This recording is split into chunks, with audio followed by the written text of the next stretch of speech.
દેશમાં કેટલીક ઘટનાઓ દર્શક મિત્રો એવી બનતી હોય છે કે જેનાથી દેશ નહીં પરંતુ દુનિયાના તમામ દેશોમાં તેની ચિંતા જોવા મળતી હોય છે. જે રીતે આતંકી પ્રવૃત્તિઓ એકલો આપણો દેશ નહીં, ભારત નહીં પરંતુ દુનિયાના મોટા ભાગના દેશોમાં જોવા મળી રહી છે અને અનેક ઘટનાઓ છે તેની કદાચ અખબારોમાં શાહી સુકાઈ ગઈ છે પરંતુ તેની યાદો જે છે તે તાજા છે. દર વખતે આપણે આ રીતે ભેગા થઈને જ્યારે એક ચર્ચા કરતા હોઈએ છીએ, ચિંતન કરતા હોઈએ છીએ આ પ્રકારની આતંકી ઘટનાઓ અને હુમલાઓ વિશે. તાજેતરમાં જે ઘટના બની કાશ્મીરમાં, પહેલગામમાં, ત્યાર પછી એમ હતું કે કંઈક સુનિશ્ચિત થઈ શકશે. ઓપરેશન સિંદૂર પણ ચલાવવામાં આવ્યું અને તેના પરિણામો પણ દેશ દુનિયાએ જોયા. છતાં પણ દિલ્હીમાં જે રીતે કાર બ્લાસ્ટની ઘટના બની અને તે પ્રકારનો સિલસિલો જોવા મળી રહ્યો છે અને તેની ચર્ચાઓ ચાલી રહી છે, તપાસ કરી રહી છે કેન્દ્ર સરકારની એજન્સીઓ, પરંતુ સવાલ એ છે કે આ આતંકી ઘટનાઓ ક્યાં સુધી આપણે સૌ સહન કરીશું. નમસ્કાર દર્શક મિત્રો, જીગર પંડ્યા છું હું મુંબઈ સમાચારથી અને આપ સૌનું સ્વાગત છે. મારી સાથે ચર્ચામાં જોડાયેલા છે ભારતીય જનતા પાર્ટીના પ્રવક્તા રાજુભાઈ શુક્લા, કોંગ્રેસમાંથી મુકેશભાઈ વિશ્વકર્મા જોડાઈ ચૂકેલા છે અને વિશ્લેષક તરીકે અખિલ ભારતીય સંત સમિતિના અધ્યક્ષ ડોક્ટર જ્યોતિનાથજી જોડાઈ ચૂકેલા છે. સ્વાગત છે તમામ. મુકેશભાઈ, સત્તા નહીં પરંતુ સુરક્ષાની ચિંતા છે, કોંગ્રેસનું શું કહેવું છે?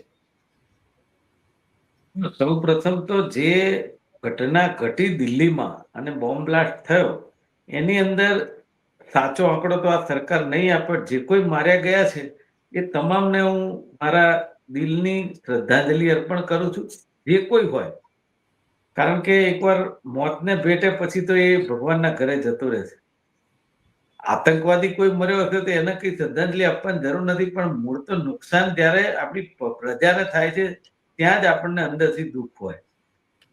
બીજી વાત એવી છે કે મેં એક દાખલો આપ્યો હતો આવી એક ડિબેટમાં કે જીગરભાઈનું ઘર સામે હોય અને જીગરભાઈની સામે મારું ઘર હોય અને હું રોજ બહાર નીકળીને એમ કહું ને કે જીગરભાઈને જે થાય એ કરી લે, જીગરભાઈને જે થાય એ કરી લે. પછી જીગરભાઈના મગજમાં થાય કે આને સબક શીખવાડીએ, એટલે જીગરભાઈ મને પહોંચી ના વળતા હોય પણ એવી પ્રવૃત્તિથી મને હેરાન કરવાની કોશિશ કરે કે જે મને દુઃખદાયક હોય. અને અત્યારે પરિસ્થિતિ એવી જ છે કે એક તો 56ની છાતીની આપણા પ્રધાનમંત્રી વાત કરે અને પાકિસ્તાનનું નામ લીધા વગર કે મુસલમાનનું નામ લીધા વગર એમની કોઈ ચૂંટણી કે કોઈ મહિનો કે અઠવાડિયું જતું નહીં હોય. બરાબર? હવે પરિસ્થિતિ એ છે, એ પ્રધાનમંત્રી શ્રી છે ને એ 140 કરોડની જનતાના પ્રધાનમંત્રી છે અને જ્યારે આપણી સાથે કોઈ સમૂહ જોડાઈ જાય ને એટલે પછી આપણી ચિંતા પછી હોય. કારણ કે આપણે તો Z+ ને તમે જુઓ તો નરેન્દ્રભાઈને મળવું હોય તો કદાચ 12 મહિના લાગી જાય એટલી સિક્યોરિટીમાં હોય, પણ જે પ્રજા છે ને એ બિચારી નોંધારી રખડતી હોય છે અને એ નોંધારી પ્રજાને છે ને આ બધું ભોગવવાનું આવે છે.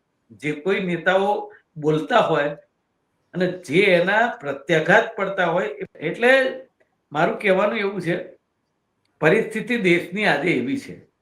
બીજી વાત એવી છે કે આતંકવાદીનું એક તો કોઈ જાત નથી, પાત નથી. એ લોકોને એ ખબર નથી કે આમાં મુસલમાન મરશે, હિન્દુ મરશે, કોણ. એ લોકોને એક ટાર્ગેટ આપવામાં આવે કે તમારે હિન્દુસ્તાનમાં કે ફલાણા દેશમાં કે આ આતંકવાદી કૃત્ય કરવાનું છે અને એ લોકો કરતા હોય છે. પણ આપણી પાસે આઝાદીથી અત્યાર સુધી એટલી બધી સિસ્ટમો અને આખો ઢાંચો છે, ફોજ છે, ત્રણેય સેના છે, IB છે અને ક્રાઇમ બ્રાન્ચ ને ઘણી બધી, અને છતાંય આ લોકો અહીં સુધી પહોંચી જાય છે ને એ સાલું એક અંદરથી થોડું દુઃખ થાય છે. ક્યાંક આપણું તંત્ર કાણાવાળું છે. અને એમાંય ક્યારે આતંકવાદી ઘટનાઓ નથી બની એવું નથી. હું કહું છું કે જ્યારે UPAની સરકાર હતી, બીજી અમારી સરકાર હતી, ત્યારે કદાચ વધારે બની હતી. હું એવું નથી કહેતો, કોઈ પણ સરકાર, પણ ક્યાંક લૂપ હોલ આપણી કોઈ પણ લાઈન ઉપર છે કે જેનાથી આ લોકો એના મનસુબામાં કામયાબ થાય છે. અને એક પિક્ચરનો ડાયલોગ હતો કે આપણે કોઈને આતંકવાદી મોકલવાની જરૂર નથી. આ તો અહીંયા 4 આવી ગયા, પણ એમ કે ત્યાં પૈસા આપો એટલે મળી જાય છે. એટલે એવા આપણા દેશની અંદર પણ ગદ્દારો છે કે જે વેચાઈ અને આપણા દેશને દેશની પ્રજાને નુકસાન કરે છે. અને એવા સમયે આવું બધું બન્યું ત્યારે આપણા લોકલાડીલા પ્રધાનમંત્રી ભૂતાનમાં હતા અને મેં સાંભળ્યું, મને એ વખતે ખબર નહોતી એ ભૂતાન ગયા છે, પણ પછી એક ડિબેટમાં સાંભળ્યું કે એ ભૂતાનના પ્રધાનમંત્રીની બર્થડેમાં ગયા હતા. બરાબર. હવે એ કોઈ ઓકેઝન નથી કે તમારે ફરજિયાત જવું પડે. આપણા દેશની પરિસ્થિતિ હોય તો હું આનું છે કેન્સલ કરી શકાય, પણ એ જઈને આવ્યા. હવે એમનો વિષય છે અને એ સરકારનો વિષય, એમાં આપણે નહીં પડ્યો. પણ પ્રજા એવું અંદરથી માને કે આ ન થવું જોઈએ. પછી જો કે આઈને સીધા હોસ્પિટલ ગયા હતા, એવું પણ જોયું આપણે. હવે વસ્તુ શું થાય છે કે કોઈ પણ માણસ હોય એને એક અંદરથી છૂટો દોર ક્યારે મળે ખબર છે? કે સામેવાળા સમજી જાય કે આ લોકો કશું કરવાના નથી. એટલે કશું કરવાના નથી એટલે આપણે ઓપરેશન સિંદૂરની વાત કરીએ છીએ. એ ઓપરેશન સિંદૂર આપણી સેનાએ અને આપણા જે અધિકારીઓ છે એ લોકોએ એ રીતે પાર પાડ્યું કે એ લોકો ઊંઘતા ઝડપ્યા ને આપણે ઘણા બધા એના આતંકવાદી અડ્ડાઓને સ્થળોને નુકસાન કર્યું અને નેસ્ત નાબૂદ કરે એવું પણ કહી શકીએ. એવા સમયે જે આપણે આખા દેશમાં ચર્ચા છે અને જે પેલા ભાઈ રોજે રોજ બફાટ કરે છે જોઈએ છે, એ ઉપરથી એવું લાગે કે આ ઓપરેશન સિંદૂર રોકવાની જરૂર નહોતી.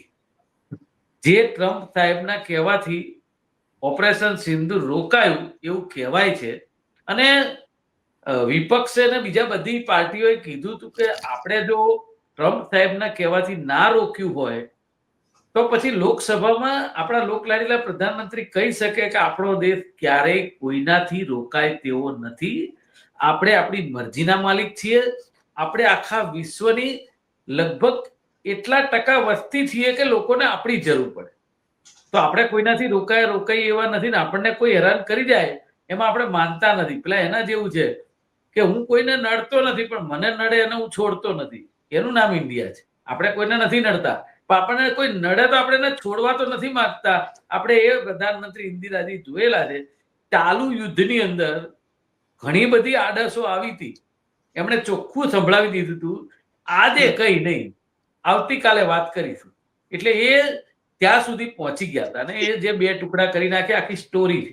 પણ જે ઓપરેશન સિંદૂર રોક્યું એનાથી પાકિસ્તાનમાં એક હિંમત આવી ગઈ કે અમારી ઉપર કોઈ પણ હુમલો થશે તો અમારી પાસે એક હથિયાર છે કે એક બાજુ ચીન છે, એક બાજુ અમેરિકા છે, એનાથી ઇન્ડિયાને એ લોકો કંઈક ને કંઈક દબાઈ શકશે.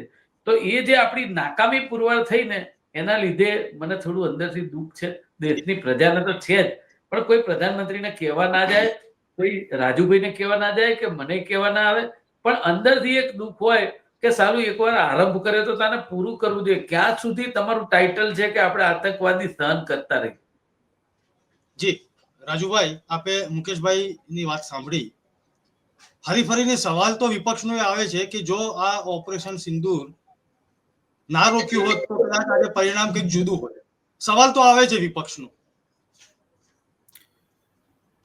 જીગરભાઈ, મુકેશભાઈ જે છેલ્લા પેરેગ્રાફમાં બોલ્યા કે પ્રધાનમંત્રીએ લોકસભામાં ઉભા થઈને કહેવું જોઈએ કે ઓપરેશન સિંદૂર એ કોઈના કહેવાથી રોકાયું છે નથી રોકાયું, તો નરેન્દ્રભાઈએ બહુ જ ક્લિયર શબ્દોમાં લોકસભાની અંદર કીધેલું છે કે ભારતે ઓપરેશન સિંદૂર કોઈના કહેવાથી નથી રોક્યું. મુકેશભાઈ કદાચ અજાણ હશે, તમે જીગરભાઈ તમારે જો ક્લિપ હોય તો મોકલી આપજો મુકેશભાઈને, અને હું પણ અમને પર્સનલ મોકલી આપું છું. કારણ કે આ પ્રકારની જૂઠી માનસિકતા કોંગ્રેસની રહેલી છે અને એ પ્રવક્તા તરીકે 2 બાજુનું બોલે છે. જુઓ તમે, એમને એક બાજુ એમના ભાઈ ભાંડોળનું પણ રક્ષણ કરવું છે અને બીજી તરફ દેશની જનતાને પણ સારું લગાડવું છે કે ભાઈ અમે કોંગ્રેસ આની ચિંતા કરીએ છીએ. બીજું એમને જે વાત કરી કે ભાઈ યુપીએની સરકારમાં ઘટના બનતી હતી 2004 થી 2014 સુધીની ઘટનાઓ તમે જોઈ લો. સતત 1 મહિનો જાય, 2 મહિના જાય, 3 મહિના જાય, ઘટના બની જ હોય. એમણે બીજું એ કીધું કે સિસ્ટમમાં પોલ છે. તો ભાઈ 1947 થી જયારે આઝાદ થયો અને 1990 પછી જે આતંકવાદી ઘટનાઓ ચાલુ થઈ પાકિસ્તાન પ્રેરિત, એ વખતે સરકાર યુપીએની હતી, કોંગ્રેસની હતી 2004 થી 14 ની અંદર જે મોટા મોટા હુમલા થયા, સિરિયલ બોમ્બ બ્લાસ્ટ થયા, 26/11 નો હુમલો થયો, તો આ સિસ્ટમ યુપીએ સરકારની હતી ને એ વખતે એમના ગૃહમંત્રી હતા એ ત્યાં ફાગ ગાતા હતા, બરાબર, અને એમને શું કરતા હતા આખો ટીવી મીડિયા બધાએ જાણ્યું હતું. બીજું એમણે જે વાત કરી કે ભાઈ નરેન્દ્રભાઈ ભૂતાન ગયા હતા, તો ભૂતાનનો નિર્ધારિત પ્રવાસો ત્યાં પહોંચ્યા પછીની આ ઘટના હતી, અને એ ઘટનાના એમણે ત્યાં જાહેરમાં કીધું હતું કે મૂળ સુધી પહોંચીશું અને જે હશે એને છોડીશું નહીં, ને ભૂતકાળની અંદર છોડ્યા પણ નથી નરેન્દ્રભાઈએ. જે પ્રકારે નરેન્દ્રભાઈ ઓપરેશન સિંદૂર પહેલગામની ઘટના બની ત્યારે પણ કીધું હતું, ઉરીની ઘટના બની ત્યારે પણ કીધું હતું, અગાઉની જેટલી બી ઘટનાઓ બની એમાં નરેન્દ્રભાઈ કીધું છે કે અમે પગલા સુધી મૂળ સુધી પહોંચી છું અને વિરુદ્ધમાં પગલા લઈશું, તો એના માટે એમને પગલા લીધા છે. 56 ની પણ 156 ની છાતીને છાજે એવા પગલા લીધા છે, અને લશ્કરને છૂટો દોર આપ્યો છે કે એક ગોળી આવે સામે 10 ગોળી મારો. આ અમિતભાઈ શાહના શબ્દો છે, લોકસભામાં ઉભા થઈને બોલ્યા છે કે ભાઈ પહેલા આતંકવાદી ઉપર ફૂલો વરસાવવામાં આવતા હતા, આજની તારીખમાં ગોળીઓ વરસાવવામાં આવે છે. અને તમે જુઓ આતંકવાદી ઘટનાઓ છાસોરે બનતી હતી, એના બદલે આ છૂટક છવાય ઘટના બની, એ પણ ના બનવી જોઈએ. એના માટે આપણી જોડે પૂરતા સંસાધનો છે, પરંતુ ક્યાંક એમણે એક વાર સત્ય બોલ્યા કે આપણા અંદર જ ક્યાંક ને ક્યાંક અમીચંદ જયચંદો છે. તો એમને જો કહેવા માંગુ છું કે કોંગ્રેસના સમયની અંદર અમીચંદ જયચંદોને શોધીને જો માર્યા હોત તો આટલા મોટા ફૂલા ફાલ્યા ના હોત અત્યાર સુધીમાં. પરંતુ એમની જે ભૂલો છે એ અત્યારે દેશ વેઠી રહ્યો છે. પાકિસ્તાન અને ભારતનું વિભાજન ધર્મ આધારિત થયું, તો કેમ ભાઈ અહીંયા આગળ બીજા લોકો રહી ગયા? કેમ કોંગ્રેસમાં નહેરુજીએ વખતે વિરોધ ના કર્યો? નહેરુજીએ કેમ એમ કીધું કે ભાઈ અહીંયા જે ધર્મ આધારિત વિભાજન થયું છે તો એક જ ધર્મના લોકો અહીંયા બીજા ધર્મના લોકો સામે જશે. કોંગ્રેસની જે કૂટનીતિઓ હતી, જે રણનીતિ હતી, એનાથી હિન્દુસ્તાનને હંમેશા નુકસાન થયું છે. અને માનનીય રાહુલ ગાંધીજી 2008માં અમેરિકાના પ્રવાસે જાય છે અને અમેરિકાના પ્રવાસમાં એમ બોલે છે કે અમારા દેશમાં બીજો કોઈ આતંકવાદ નથી, ભગવો આતંકવાદ છે અમારા દેશમાં. એટલે આ સાધુ મહારાજ આપણી જોડે બેઠા છે, આતંકવાદી બેઠા છે, એવું આમના રાહુલ ગાંધી સાબિત કરે ત્યાં વિદેશમાં જઈને. એમની હિંમત નથી કે હું આ દેશની અંદર જે સત્ય છે, આતંકવાદી કેમ એક જ ધર્મના પકડાય છે ભાઈ, બીજા કોઈ ધર્મના નથી હોતા? તમે નામ શોધો તો હમણાં બોલે ને ધર્મ નથી હોતો, કેમ ભાઈ બીક લાગે છે કહેવામાં તમને? એક જ ધર્મના પકડાય છે. કેમ 100 આતંકવાદી પકડાય તો માંથી 99 એક જ સમાજમાંથી આવતા હોય છે? કેમ આખા વર્લ્ડમાં મેં ઠેકો રાખ્યો છે આતંકવાદ અમે જ કરીશું? અમેરિકામાં ધડાકો થાય તોય પકડાય, ફ્રાન્સમાં ધડાકા થાય તોય પકડાય, ઇઝરાયલમાં ધડાકા થાય તોય પકડાય, પેલેસ્ટાઈનમાં થાય તોય પકડાય, ઈરાનમાં થાય તોય પકડાય, ઈરાકમાં થાય તોય પકડાય, પાકિસ્તાનમાં હમણાં થયો તોય પકડાયા. તો કેમ ભાઈ એક જ સમાજના લોકોએ આ ઠેકો રાખ્યો છે કે આખા દેશમાં અમે ધડાકા કરતા ફરીશું? એટલે તમે કોંગ્રેસની માનસિકતામાંથી બહાર આવો, દેશના ભારતીય બનીને પહેલા જુઓ કે હું એક ભારતીય છું ને ભારતીયને જેમ વર્તન છાજે કરો. અને એમને ખબર ના હોય તો કહી દઉં, સોનિયા ગાંધી બાટલા હાઉસની જે ઘટના બની અને મોહન શર્મા નામના બાઉસ અધિકારી જ્યાં જીવ સટોસટની બાજી ખેલીને શહીદ થયા, તો એના બદલે પેલા છોકરાઓ જે અંદર જે આતંકવાદીઓ હતા એમને છોકરાઓ કહે છે કે નિર્દોષ છોકરાઓ બિચારા મરી ગયા. અને આ માટે થઈને આંસુ પાડતા રહો. અને એમણે જે ઘટનાની જે વર્ણન કર્યું ને એની ઉપર તપાસ બેસાડી હતી કે આ ખોટી ઘટના હતી, ખોટા આતંકવાદીઓ હતા. એટલે આ કોંગ્રેસની માનસિકતા છે ને. કોંગ્રેસે આ જે જન્મ આપ્યો છે ને આતંકવાદને, એને દેશ ને દુનિયા ક્યારે માફ નથી કરવાની. સચ્ચાઈ હોય એ સ્વીકારવા શીખવું જોઈએ. અમે એ લોકોએ સ્વીકાર્યું હતું કે ભાઈ આતંકવાદી હુમલો થયો છે તો એનો જવાબ પણ મળશે, અને જવાબ આપ્યો છે. ઓપરેશન સિંદૂર હોય, કારગિલનું યુદ્ધ હોય, કે પછી ઉરી હોય, કે સર્જિકલ સ્ટ્રાઇક હોય, આની અંદર આપણે ઘરમાં ઘૂસીને માર્યા છે. અને એમણે પહેલું વાક્ય એમ બોલ્યા હતા, હું બહાર નીકળું એટલે સામેવાળાને જીગરભાઈને એમ કહું કે હું તને જોઈ લઈશ. તો ભાઈ આ માઇક આંગલેની સરકાર નથી હો. અહીંયા એવું નથી કે ભાઈ તમે જે કરશો એનો તમને જવાબ મળશે. તમે જે ભાષામાં જવાબ આપશો એ ભાષામાં જવાબ તમને મળશે. વળતો રિપ્લાય ખતરનાક જ હશે. આ પણ એક સનાતન સત્ય છે. અને ભારતના લશ્કરને તમે લોકોએ છે ને છૂટછાટ નથી આપી. પાકિસ્તાનના કહેવાથી કાશ્મીરમાં આપણા લશ્કર ઉપર અત્યાર થતા હતા, આપણા લશ્કરના જવાનોને લોકો મારતા હતા તમારા સમયની અંદર. ત્યારે કહેતા માફી માંગજો, પગે લાગજો, આમ કરીને ઉભા રહેજો. આ સરકારે અમિત શાહે જાહેરમાં કીધું કે એક નહીં 10 ગોળી મારો. આ અમિત શાહની હિંમત છે, નરેન્દ્ર મોદીની હિંમત છે ભાઈ. એટલે તમારા સમયની અંદર લશ્કર તમે શું છૂટછાટ આપી હતી એ બધાને ખબર છે. એટલે દુનિયાને દેશને જણાવવાના, ચાવવાને બતાવવાના જુદા છે કોંગ્રેસના. આ કોંગ્રેસના કારણે આતંકવાદનો જન્મ થયો છે અને કોંગ્રેસના કારણે આ દેશમાં અત્યારે જે ઘટનાઓ સર્જાઈ છે એ તમારા લોકોની રાજનીતિના કારણે સર્જાઈ રહી છે. તૃષ્ટિકરણની નીતિ તમે અપનાવી છે એના કારણે સર્જાઈ રહી છે. આ તૃષ્ટિકરણથી બહાર આવો, દેશ દાજ રાખો ને દેશ પ્રત્યે વફાદાર બનો, તો અમિતચંદ જયચંદો તમારામાંથી ને દેશમાંથી નાબૂદ થશે.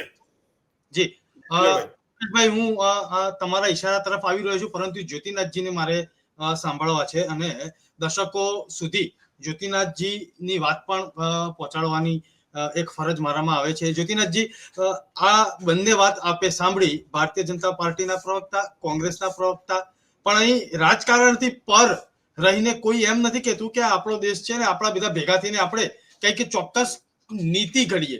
આવો ટેબલ ઉપર આપણે નીતિ ઘડીએ ને, એક આતંકી હુમલા થાય છે, આપત્તિઓ આવે છે, યુદ્ધમાં લોકો મરે છે, સામાન્ય લોકોના પરિવારોના દીકરાઓ જ્યારે જીવ ગુમાવતા હોય, કોકનો સહારો જતો રહેતો હોય, આપણા સૈનિકો જ્યારે જીવ આપતા હોય, ત્યારે આ પોલિટિક્સ થી પર થઈને કંઈક તો નક્કર કરવું પડશે. શું કેવું છે તમારું? પક્ષ કોઈ પણ હોય, શાસન કોઈ પણ કરતું હોય, પણ આ જે બનાવ બન્યો છે તે દુઃખદ છે ને બને છે. તમે આજથી નથી જોતા, વર્ષોથી જુઓ છો, સતત ચાલતા આવે છે. મુકેશભાઈ કે રાજુભાઈ પક્ષ અને વિરોધ પક્ષ, શાસક પક્ષ અને વિરોધ પક્ષે વાત કરે, પણ ક્યાંક આપણે જે એક નથી થતા તો પછી દેશમાં બીજા જગ્યાએ એકતાની વાત ક્યાં કરવી? થોડોક કડવો લાગીશું. કારણ કે વિશ્વની અંદર જયારે બી 26/11 બનાવ જુઓ કે વિશ્વની અંદર અમેરિકામાં જયારે હુમલો થયો ત્યારે તમે જો એક લાશ જોવા નથી મળી તમને ફોટામાં. ત્યાંના લોકોની સભાનતા હતી. આપણે શું કરીએ છીએ? ડેલી પ્રદર્શન કરીએ છીએ. થયું તે તો થયું જ છે. કેવી રીતે રોકવું, કેમ કરવું, અત્યાર સુધી કોઈ નક્કર બાતો કે આયોજનો 47 થી અત્યાર સુધી કોઈ નથી કર્યા. આટલું મોટું આયોજન થતું હોય, આટલું બધું ઝેર બનતું હોય અને આપણી આઈબી ને ખબર પણ ન પડે, આટલા મોટા ટ્રાન્ઝેક્શનો થાય છે, કોઈ વોચ નથી રખાતું. ના, આ એક વાત નથી, સલાઉદ્દીન થી માંડીને કેટલા બધા કેસ છે, ભરૂચ વાળો કેસ છે, આખા ગામ કન્વર્ટ કરી નાખવાથી માંડીને અત્યાર સુધી જુઓ તમે સળંગ ચાલતી પ્રક્રિયાઓ છે. અને જયચંદ અમિતચંદની વાત કરો તો જયચંદો તો સાહેબ 2500 અંગ્રેજો આવ્યા હતા તો પણ આપણી પર રાજ કરી શક્યા, કારણ કે આપણે ત્યાં જ તકલીફ છે, આપણા જ લોકો ગદ્દાર છે. પણ છતાં બી એનાથી પર જઈને આપણે હવે આ બાબતો પર ખૂબ અભ્યાસ કરવાની જરૂર છે, જાગૃતતા કેળવવી પડશે ને લોકોને એક વસ્તુ શીખવવાની હવે જરૂર છે કે તમારે ત્યાં તમારા ગામમાં તમારા આવું કોઈ બી તત્વ દેખાય તો તમે જાગૃત થઈને સેજ શરમ પ્રેમ રાખ્યા વગર એને બહાર લાવો. આ જાગૃતતા આવશે, રાષ્ટ્ર ભાવના આવશે, ત્યારે હું તો એમ કહું છું કાયમ કે મારા ધર્મ કરતા પહેલો મારો રાષ્ટ્ર છે. તો મને નહીં લાગતું કે પ્રોબ્લેમ આવશે, આપણે બધી જ રીતે સફળ થઈ શકીશું. મહત્વનું ક્યાંક ને ક્યાંક 15 ઓગસ્ટ 26મી જાન્યુઆરી પછી આપણે રાષ્ટ્રવાદ ભૂલી જઈએ છીએ ને ત્યાર પછી દરેક પોતાની જિંદગી જીવે છે, ત્યારે આ દુઃખદ પરિણામ જોવું પડે છે. આગળની ચર્ચામાં વાત કરીએ પછી. જી મુકેશભાઈ, રાજુભાઈ અને જ્યોતિનાથજીએ જે વાત કરી કે સૌથી પહેલા તો કોઈ પક્ષાપક્ષીથી દૂર રહીને એક ટેબલ ઉપર દરેકની જવાબદારી છે, જે સત્તા ઉપર છે તે પણ અને વિપક્ષમાં છે તે પણ. તે કેમ નથી થતું? શું કારણ છે, કેમ નથી થતું? સૌથી પહેલું તો ઉત્સાહમાં આવી અને આપણે કોઈ પણ વાત ટીવીમાં કરીએ એ મારો સ્વભાવ નથી. જે મને લાગે અને મેં જોયું હોય એ જ વાત હું કરતો હોઉં છું. તમે કહ્યું કે એક ટેબલ ઉપર કેમ નથી આવતા. હવે બાપુ તો પ્રમુખ છે એમને દરેક સાધુ સંતને એક ટેબલ ઉપર લાવવા હોય તો પહેલ કોણે કરવી પડે? પ્રમુખ બાપુ છે, બાપુએ કરવી પડે ને. જે ના આવે તો જુદી વાત છે. આ 11-12 વર્ષના શાસનમાં જે વ્યક્તિ ઝીરો ટોલરન્સની વાત કરી, ભ્રષ્ટાચાર મુક્તની વાત કરી અને ગાદી ઉપર બેઠા, આજે એક જગ્યા એવી નથી ક્યાંય એમણે એક ટેબલ ઉપર બેસવાની કે વિરોધ પક્ષને સાથે રાખવાની વાત કરી. આ દેશમાં સરમુખત્યાર શાહીનું અત્યારે શાસન છે એવું લોકોને ફીલ થઈ રહ્યું છે. કે તમે દરેક પેનાલિસ્ટ બધાને ખબર, દરેક મીડિયાને ખબર છે, પણ દરેકની મર્યાદા હોય છે. તમારે એક નાનકડું આંદોલન કરવું હોય ને અને તમે પોલીસ સ્ટેશન પરમિશન લેવા જાવ તો કે બંદોબસ્ત છે, ફલાણા આવવાના જ નહીં મળે. ગાંધી ચિંધ્યા માર્ગે આંદોલન કરવું હોય તોય તમને પરમિશન ના મળે. આ પરિસ્થિતિ તો આ દેશને ગુજરાતની છે. એક જમાનો હતો કે વિરોધ પક્ષને જો આંદોલન કરવું હોય, ઉપવાસ ઉપર બેસવું હોય તો એને સરકાર તરફથી સમિયાણો બાંધી આપવામાં આવે કે આપણા દેશની લોકશાહીનું બંધારણ મુજબ તમારે જો વિરોધ કરવો હોય તો અમે આ સગવડતા કરી આપીએ. આ રાજકારણ હતું. આજની પરિસ્થિતિ આખી જુદી છે. અને દેશની જે એજન્સીઓ છે એ એજન્સીઓનો જે ઉપયોગ છે એ ઉપયોગ નથી થતો, દુરુપયોગ થાય છે. સ્વામીજીએ વાત કરી ખૂબ સાચી છે કે આપણી આઈબી શું કરે છે કે આટલું મોટું ઝેરી દ્રવ્ય લોકોનો નરસંહાર કરવાના હતા. આ તો કુદરતની જે કહેવાય કે મહેરબાની કે બ્લાસ્ટ ત્યાં થઈ ગયો કે કર્યો કે એ લોકો પકડાઈ ગયા. ધારો કે હું એમ એક વિચાર કરી જુઓ કે 4ના આ દેશની અંદર 400 થયા હોત તો શું થાત? કારણ કે આપણે તો ઓનલાઈન ફૂડ મંગાવવાળા માણસ છીએ, રેસ્ટોરન્ટમાં મોજે મોજે જમવાવાળા માણસ છીએ. કેટલી તો રેસ્ટોરન્ટો મુસલમાનની હોય છે, હિન્દુની હોય, કોઈ જાતની હોય આપણે જોતા નથી.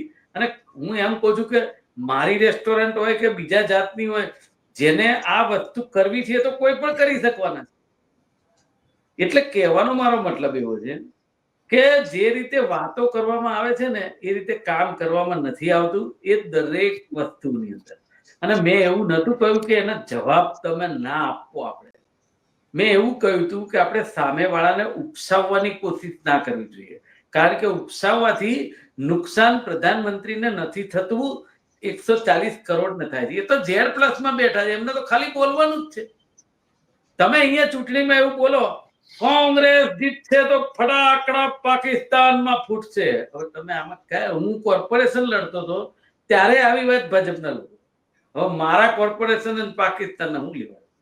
એટલે પ્રજાએ કહેતી હતી મને કે તમારી વાત સાચી છે, આવી વાતો તો કરતા હોય. પણ મેં કીધું એ લોકોને હિન્દુ મુસલમાન સિવાય કોઈ મત ના આપી શકે પરિસ્થિતિ. આજે તમે વિકાસની રાજનીતિ કેમ નથી કરતા? તમે વિકાસને તો વરેલા માણસ છો એવું કહો છો. આના કેટલાય દાખલા આપણે જોયા છે. આ તો અત્યારે આ આપણે આતંકવાદી હુમલા ઉપરની ડિબેટ છે. બાકી એક વાક્યમાં કહું ને તો બિહારની અંદર જે રીતે ભારતીય જનતા પાર્ટીનું શીર્ષ નેતૃત્વ લાગી ગયું, બરાબર, અને બીજી બાજુ કોંગ્રેસનું લાગી ગયું. કોંગ્રેસનું તો ત્યાં ઉગાડવાનું હતું, કઈ છે જ નહીં. પણ તમે તો 2 વર્ષમાં વિકાસ કરી નાખ્યો. ઓલા પલટુરામ જોડે તમારે શું જરૂર હતી ભાઈ? આ દાખલો છે. અને આ દાખલાને અનુરૂપ આખા દેશમાં કાર્યવાહી ચાલી રહી છે. તમે જુઓ આતંકવાદી આ હુમલો થયો છે. હવે તમે એમના સ્ટેટમેન્ટ જો કોઈને છોડવામાં નહીં આવે, પણ આપણી એજન્સીઓ છે એ તમે સમજો. આજે જ મીડિયામાં દરેક ન્યૂઝપેપરમાં તમે જુઓ ચારે ચૌટે જે ચેકિંગ ને ડ્રાઈવ ને ચાલતી હોવી જોઈએ. દરેક અધિકારીઓ શાંતિથી ગપાટા મારતા જોવા મળ્યા. હવે એ તો કઈ કોંગ્રેસ એમને બેહાડીને તો નથી આવ્યું કે ભાઈ તમે બેસી રહો, કામ ના કરશો, એવું તો કીધું નથી. એ જે રાજમાં એ લોકો નોકરી કરે છે ને એ રાજમાં એમને ખબર છે કે ડ્રાઈવ એટલે નામની કરવાની હોય, પછી જરા આરામ કરો. આ પરિસ્થિતિ અત્યારે છે. અને કોઈ પણ ડ્રાઈવ હોય, આ આતંકવાદી હુમલાની વાત નથી, કોઈ પણ એવો બનાવ બને, ધારો કે આપણે ત્યાં કેટલા એવા બનાવ બની ગયા કે એની અંદર નરસંહાર થયો છે, લોકોના કુટુંબો ઉજળી ગયા, આ થયું છે. અને છતાં એના પછી જ્યારે કાર્યવાહીની વાત આવે ને ત્યારે મીંડું જ હોય છે. એ જે પીડિત લોકોના જે સગાવાલા હોય છે એ લોકોના સ્ટેટમેન્ટ સાંભળો, તમને ખબર પડે કે આ પરિસ્થિતિ. કાયદોનો વ્યવસ્થા તો ગુજરાતમાં અત્યારે જીગરભાઈ બહુ કથળી ચૂકી છે. ભલે બધા મોટી મોટી વાતો કરે, એમાં સરકાર એમની છે 156 સીટ સાથે છે, 27 સુધીની એમની મુદત છે. ત્યાં સુધી એ લોકો જે કરે આપણે ભોગવવાનું જ છે. અમારાથી જો અમારી જેટલી આવડત છે, અમારી બુદ્ધિ જેટલું અમે જે કહેવાનું છે વિરોધ પક્ષ તરીકે કહીએ. સાંભળવું ના સાંભળવું એમની વાત છે. એમને અમને નકારવા હોય તો નકારી નાખે, એમની વાત છે, અમને કઈ વાંધો નથી. પણ મૂળ વાત એવી છે કે વિરોધ પક્ષ જે ખિસકોલી જેવું કામ કરવા માંગે છે એ કાયમ કરતું જ રહેવાનું છે ને કરશે.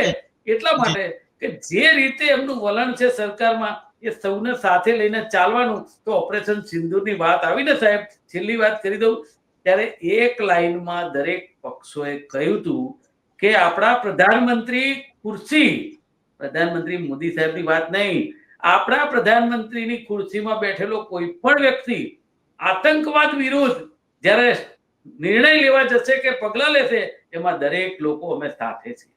તો આનાથી એકતા બીજી કઈ હોઈ શકે? પણ તો લોકશાહીની અંદર બંધારણ મુજબ જ્યારે તમે કરવાનું છે ના કરો, પાછી પાલી કરો, તમારી મરજી આવે એમ કરો, ત્યારે તમે વિરોધ પક્ષ બોલે નહીં. આ લોકશાહીનું ગઠન છે સાહેબ. તમે ના સમજો તમારી વસ્તુ છે, વિરોધ પક્ષ એનું કામ કરશે.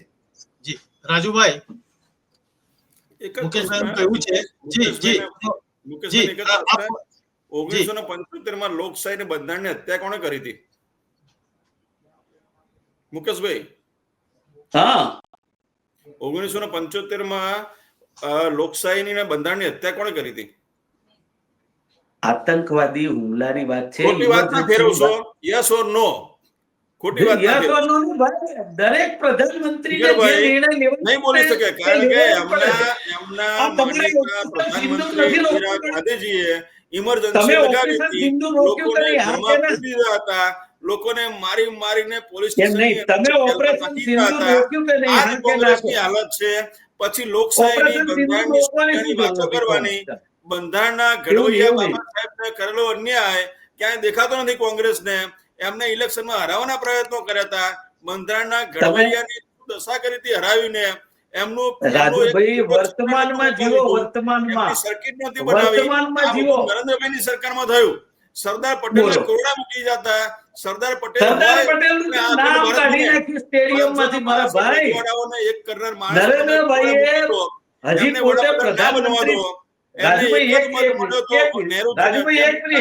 સરદાર વલ્લભભાઈ પટેલે જતું કર્યું કે ભાઈ ગાંધીજીના કહેવાથી મારે વડાપ્રધાન નથી બનવું. આવા ગુજરાતના પનોતા પુત્રને અન્યાય થયો ત્યારે આ કોંગ્રેસ ક્યાં ગઈ હતી? સરદાર પટેલની સેવામાં કેમ લાગ્યા નહોતા? રાજુભાઈ મારે એક સવાલ છે, એક સવાલ અત્યાર સુધી થઈ ગયા. એમાં કોંગ્રેસે બધાને અન્યાય જ કર્યો. રાજુભાઈ એ અન્યાયની વાત આપણે કરીશું, પરંતુ એક મારે સવાલ છે. હું જ્યોતિનાથજીને પણ એક સવાલ પૂછીશ, પણ પહેલા તમને પૂછું છું. કોંગ્રેસનું કેવું કહેવું છે, હમણાં સાંભળતો તો હું અને આપણે બધા કે અમારે ભગવાન રામ જયારે સેતુ બનાવી રહ્યા હતા અને ખિસકોલી એનું યોગદાન આપી રહી હતી, તેવું યોગદાન કોંગ્રેસને પણ આપવું છે, પણ તમે તક નથી હાલતા.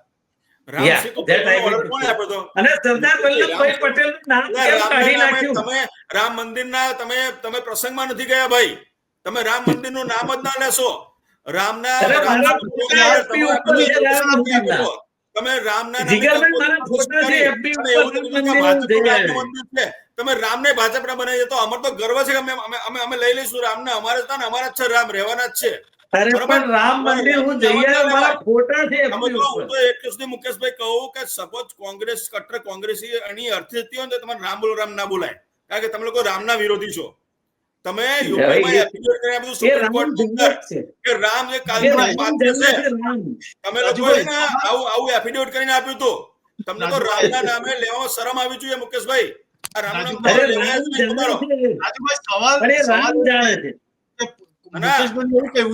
રાજુભાઈ, મુકેશભાઈ એવું કેવું છે કે અમારે તો યોગદાન આપવું છે, ફૂલ નહીં તો ફૂલની પાંખડી સરકાર સાથે ના મુદ્દામાં, પરંતુ અમને કોઈ ટેબલ ઉપર બોલાવતું નથી. એમનો સવાલ